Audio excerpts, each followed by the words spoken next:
Hello and what's up guys. This is my first long video. I know you want to draw a troll face, that's why you are here.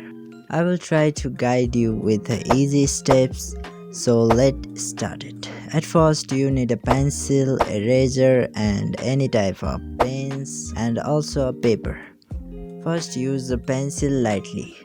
I'm going to draw first circle and then second circle and third circle also.